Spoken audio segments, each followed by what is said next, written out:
All right, let's churn and burn. Olympic soccer talk. All right, Herc, U.S.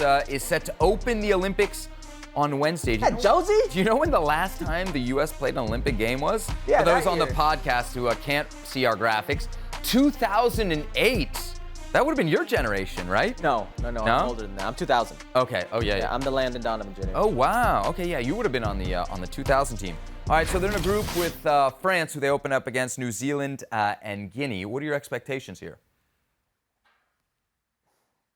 Can I be honest? Yeah, you can be very honest. Don't- This is a safe space. Thank you. Trust tree. Are we in the nest? Mm-hmm. I don't have expectations.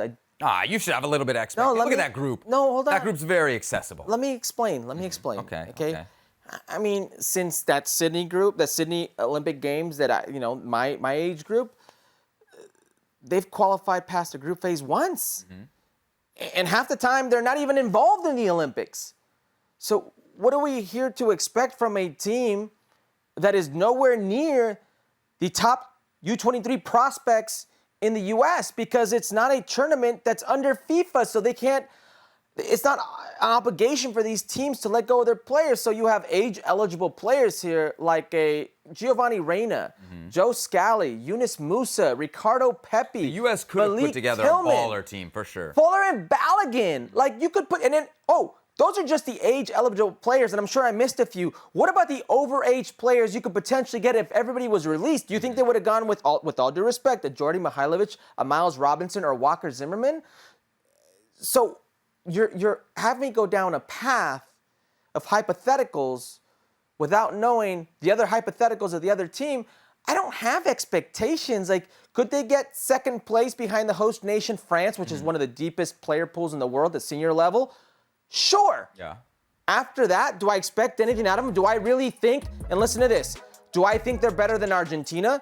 No. Do I think they're better than France? No. Do I think they're better than Spain? No. Do I think they're better than Japan? No. Japan just beat, no. So they're not in the top four of the just four teams that I gave you, so they're not going to be in the semifinals. I guess my expectations or a win for them would be if they got to quarters. To me, this is almost exactly the same as Copa America.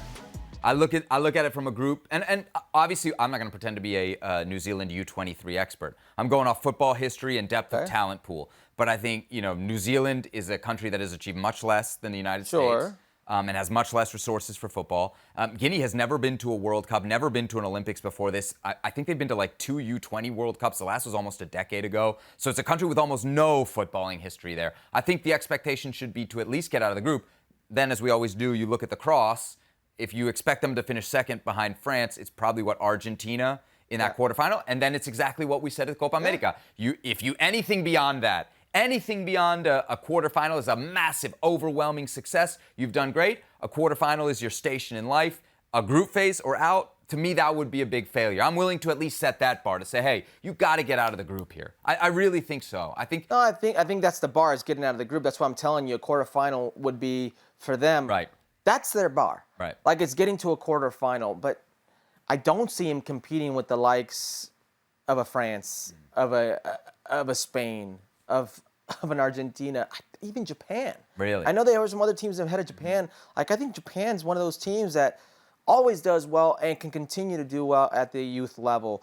So forgive me if I'm not sitting here and lying to the people about a potential run at the Olympics for the U.S. You saw what the odds makers had there. They basically have 3 teams with a chance to win it, and then there's a massive drop to anybody else. A big part of the U.S. team is the players that were left off of it as well, right? There's a lot of discussion about guys. We've obviously on this show talked about Diego Luna.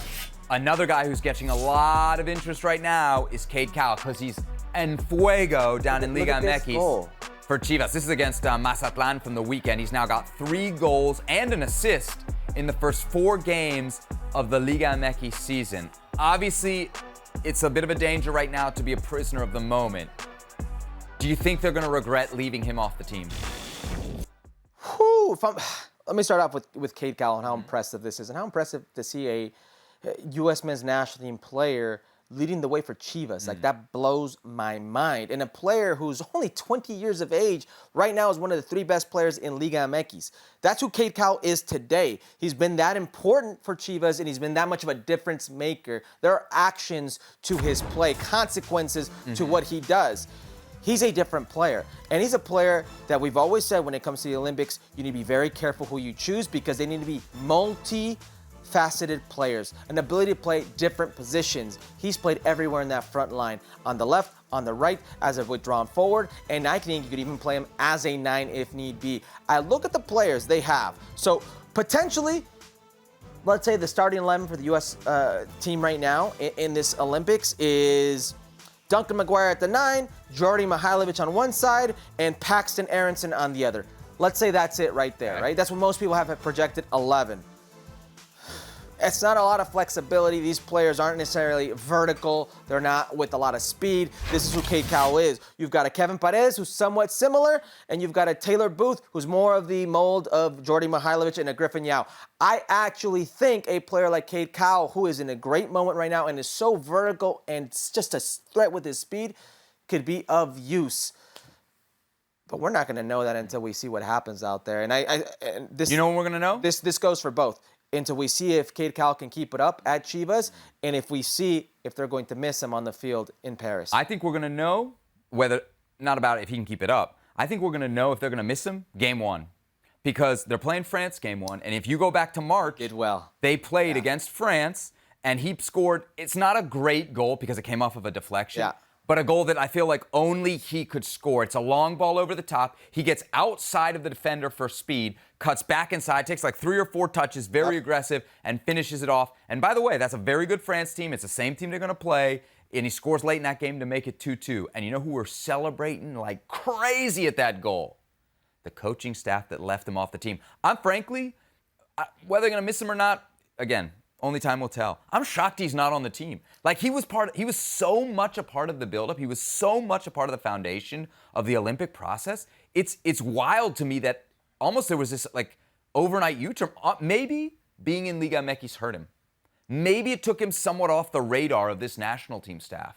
The other players play in Europe. How do you explain it? How do you explain that a guy went from like a huge part of the team scoring against France, and that's not the only example. He was a huge part of this group.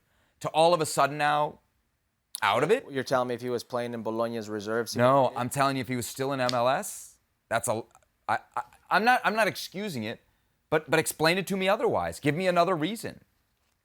Give me another reason. We're sitting here. I can only tell you the other reason is Griffin Yao, is a player that they liked more. That Kevin I guess Paredes he's in Belgium. It can't be much easier to see a game in Belgium than it is. Kevin Paredes is a player that plays different positions. I'm not excusing it because I think he's in a great moment right now, but it is strange that a player who has spent so much of his time in that program will all of a sudden not make the last guy. And if memory serves me correct, I don't even believe he's an alternate.